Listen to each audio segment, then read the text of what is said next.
About a year and a half ago, I made a video on the fan game Sonic Omens, a game that wasn't quite finished yet but was finished enough to get high acclaim from the Sonic community. And out of spite, I released that video to relieve some frustrations about how I felt about this game, and more importantly, the community around that game. Today, that full fan game was released with all of the episodes and some additional fixes for the game, but more importantly, I want to talk about that original video with some amendments I need to make because I have had some regrets with making that original video. But at the end of this video, we're also going to look at some behind the scenes stuff about the development and the developers behind it. So I hope you're ready, folks, because this is going to be huge.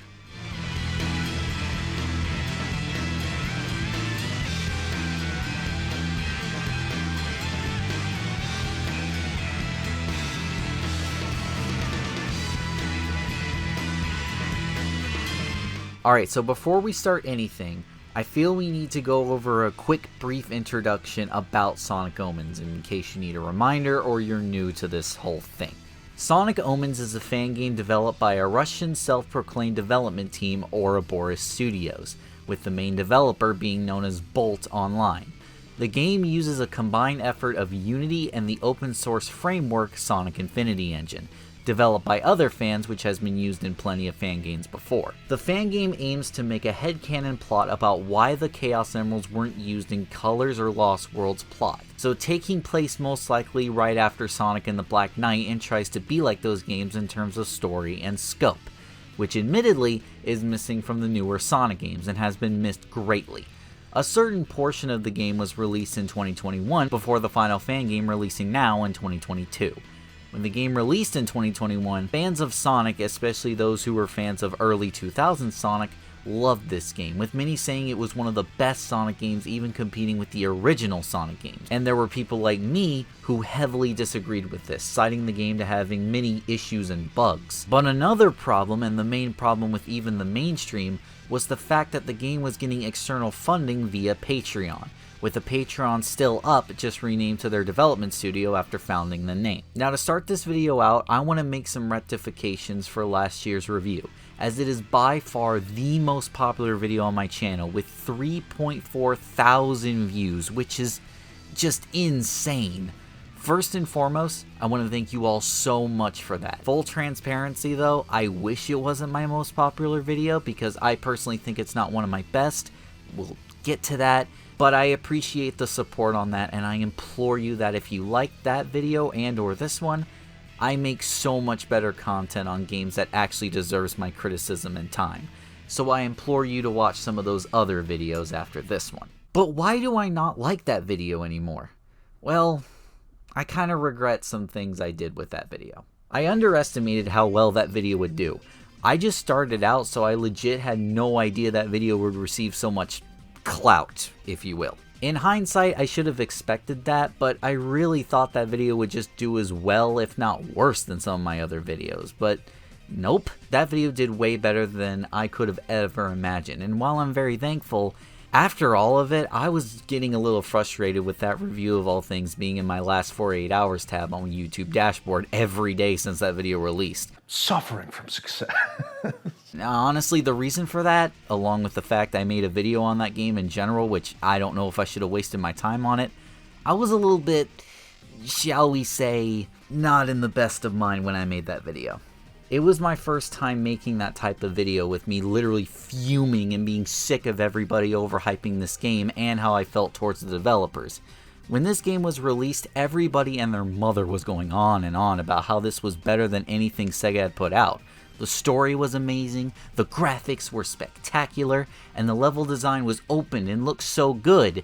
It said the comment section of those clickbait, no commentary Sonic channels, when most of the people who were saying that probably didn't even have PCs that could run the freaking thing. Most of the people that were saying this game looked incredible and amazing were people who haven't even played the game and watched those YouTubers online and just saw that the game looks so beautiful, extravagant. To which I spent my last video completely debunking and going over everything I hated about it, which I don't think I did the most terrible job in the world, but I think I went a bit overboard. It's not unwatchable, clearly it isn't, but it's a video I personally don't look back on with much fondness, and I deeply apologize for that, even if you don't agree with me. If anything, for myself, as a creator, I am not happy with that video, and I was so frustrated with it, I vowed to never make a part 2. So why am I here today? Well, 3 reasons. I feel like I need to give the game a second chance, even if the devs will not listen, as they have made it very clear, and I can also rectify that video and try to make something I feel a little bit more proud of. B, Matt has no cuts kept asking me to do it. Go away, you unleashed fanboy. See, this game has gotten way weirder, but we're gonna talk about that later. So let's begin. Let's rediscuss some things we talked about in the previous video. And story-wise, we're only going to be talking about the stuff that we talked about in the previous video, because we have a lot to talk about the new stuff, and trust me, you will want to stay till the end of the video for that. Well, let's start with what everybody raved about. Yes, this game still doesn't look good. As I discussed in the previous video, the game is using various effects to try to trick itself into looking pleasing and expensive, when really, it's just dim and way too much of a saturated look. So no, it does not look like a PS5 game or whatever trash you're trying to tell yourself. The game looks alright for a fan game, but as an actual game competing with Sonic games, hell, even the upcoming Sonic Frontiers, no. But do the cutscenes even look good? In my opinion, no, and I'm gonna be honest with you, I think they got worse since last time, and if you already remember, they were bad. The animations just fumble around and just don't look right. There's something to be said about the official animations just looking stale and lifeless, but compared to this, I'd rather the stale, honestly. What about the soundtrack? Is it okay? I mean, I guess, but not really. Sure for a fan game, but is this rivaling some of the greatest soundtracks from Sonic Team like SA1s, SA2s, Sonic 06s, or Unleashed? No. But there's something else we have to discuss with the soundtrack a little bit later. The voice acting, and I'll be a little bit nicer this time, still ain't great.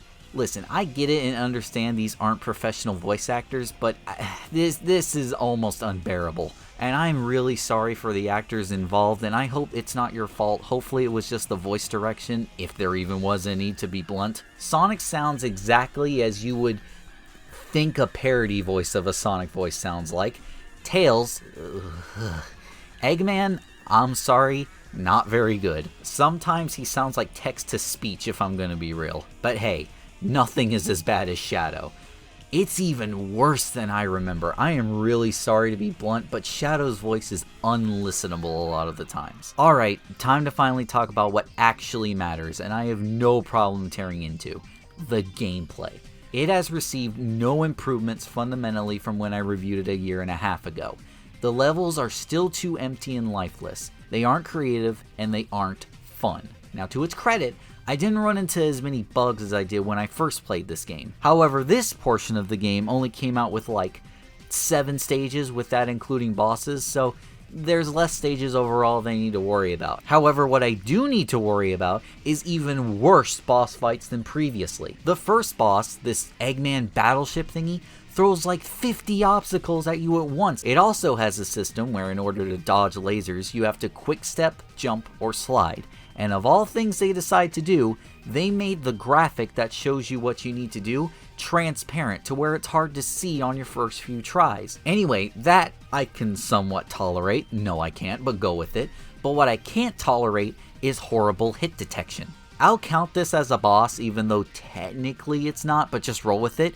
This bird thing in the plane level, and yes, these are just as bad as before, thanks for asking, Mr. Monster Guy. But anyway, now I did figure out that the game just wants you to fly through these tunnels to escape the bird, and you know what? Fair enough, I should have noticed to do that. But that does not excuse the horrible hit detection.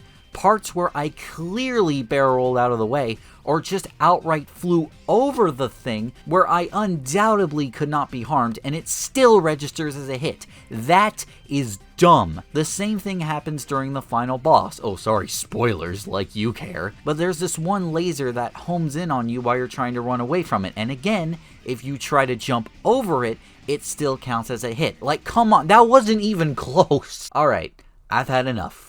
It's time to discuss the story, because I'm going to be frank with you, it gets so much weirder than it did before. I did not care about the story last year, but I actually paid more attention to it this time, and let me describe the plot to you in 2 words. Sonic X. Yeah, so, you remember how I said at the start that Sonic Omens tries to answer what happened to the Chaos Emeralds in between Sonic Unleashed and Sonic Colors? We'll get to that later, but the thing is, Sonic Omens tries to connect the main series to Sonic X, which I don't know if you've seen Sonic X, but that doesn't work. Sonic X is confirmed to take place in a separate continuity, and therefore is a completely different canon, which is why we got interpretations of Sonic Adventure and Sonic Adventure 2, which those adaptations are completely different because it's got this Sora-looking ass in it, so clearly, this doesn't work. Speaking of Chris, by the way, oh yeah, he's in this game, and he does not look great. Oh yeah, and he dies at the end. I laughed. There's also this Metarex character that was never in Sonic X named Exiled, and he is just as uninteresting as the Metarex in Sonic X. Don't shoot me, I'm just saying the truth. And finally, the last thing I want to talk about, a Maria boss fight. I'm sorry, what now? Yeah, as if this couldn't get any weirder, an illusion of Maria shows up before Shadow and you have to fight it. Kinda. This is laughable, honestly, and just comes out of left field with no build-up whatsoever. But hey, you know what? I guess it's all worth it for the bad girl underpants on a 12-year... What? Alright, it's time to stop waiting. It's time to talk about the document. At the time of this writing, August 13th, last night a document was released detailing the behind-the-scenes of what's going on behind the development team at Ouroboros Studios, and oh boy. I'll leave a link to it in the description below, but if you think I'm not going to go over it right now, you are terribly mistaken. Thank you so much to Farkle and the Sonic Omens Twitter account for compiling this information. This document goes over a lot of how the developers Bolt, John Rise, and especially Joe hate on people who dare criticize the game. From my experience especially, I have received tons of hate from this Joe guy, way more than I have Bolt, who just blocked me on Twitter and moved on, by the way. It also goes over how John Rise, the lead sound designer, though I use that term loosely because they reuse most sound effects from previous Sonic games, stole one of the soundtracks from Cars 2 the video game. Of all things! I'm not going to play the Omens version because I didn't want John Rise to try to attempt to take this video down, read the document for that, but I will play the original track.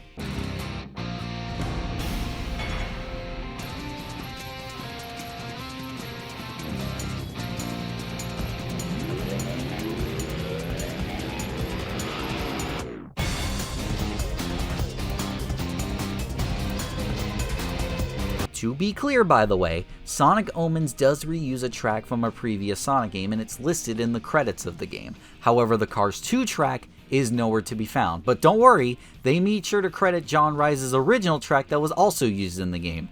It's almost like John Rise banked on the fact that nobody probably knew what a Cars 2 the video game was and thought nobody would notice. But you can't get past my friend Xpool, no. But back to what I was saying about the team behind the game getting mad at people for criticizing the game. You know what? Okay, if you think they have any right to do that, they don't, but let's just say for the sake of argument, what if one of the people, let's say a voice actor, himself was struggling with one of the asinine boss fights? Well, turns out that did happen. The voice actor for Eggman played the game while streaming and struggled so much he had a mental breakdown on stream. In response, do you think the developers realized the game was maybe a bit too hard or unfair? Or at least try to help their friend out? No, what are you, crazy? They made fun of him. Speaking of voice acting, by the way, the voice actor for Shadow, you know, the really bad one, well, it turns out they weren't supposed to be the original voice actor. That honor belongs to this person, who does a much better voice, I might add. Enemies incoming. You can't let the data get destroyed. All clear. I'm opening a portal now. Still putting your friends in danger. Because you can't do it alone. Bonus, by the way, this person also called out Bold on his Patreon actions, to which in response, they made fun of the fact that she was trans. Ooh, boy. But here's the kicker, folks.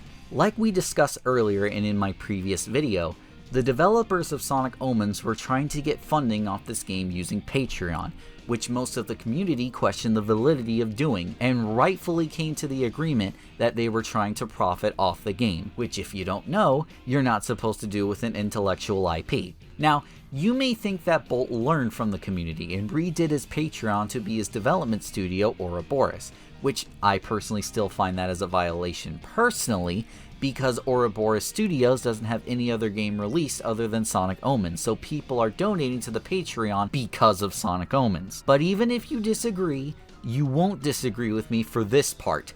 They're still trying to make the money. They have been putting concept art, teasers, and betas behind a paywall on VK and Bootsy. VK being a paid version of Twitter where you can donate to accounts in returns of seeing posts, and Bootsy being basically a Russian version of Patreon. But NitPicker, you shout, if the sites are for the development studio and not Sonic Omens, isn't that okay? Even if they post a piece of concept art every now and then along with their original products?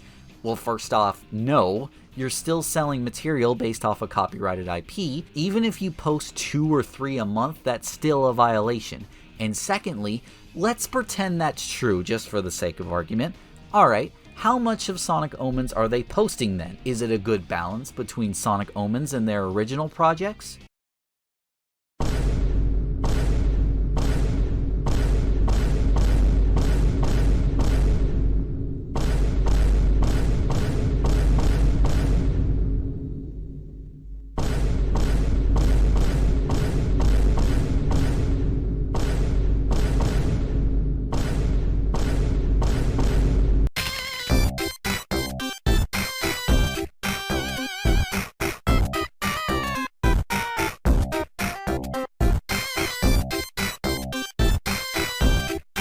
This is undoubtedly still a violation and still trying to suck money out of Omens and the Sonic community. There are a few other and more specific things in this document, so I recommend giving it a read.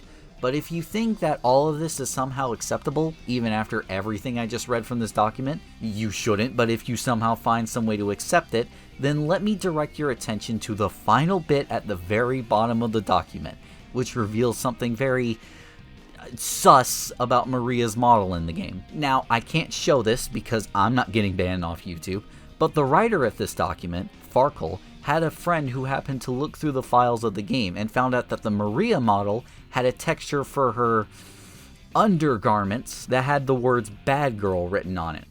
Reminder, Maria's canon age is 12 years old. To add to that, in case you thought there was a chance that would actually be a fake story, I actually went into the game files with the help of Beats and found the Maria model, and yes, the textures were still in place. I'm still not going to show it, but if you want to see it, you can go to my Twitter account. I have it on there, but be prepared. And if you think that all of this is acceptable, seek help. Seriously, like, bruh. And that's it for Sonic Omens. It's done, it's out, the developers behind the games are called out, a new Sonic Frontiers trailer releases on August 23rd, and hopefully it will look good, and the saga of Sonic Omens can finally come to a close.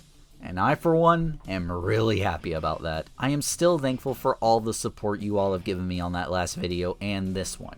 Even if I am sick of Sonic Omens, at least I can finally move on from it, and I suggest you all do the same. Don't play this game. Not just because it has bad people behind the scenes, but also because it's not a very good game with frustrating level designs and stupid story. Again, if you like this video, I highly request checking out all my other videos, like my Sonic videos or my recent Klonoa or Paw Patrol video and more. Thank you all so much for watching. Make sure to hit that like button, subscribe, got a bunch of great content in the works, and I will see you in the next one.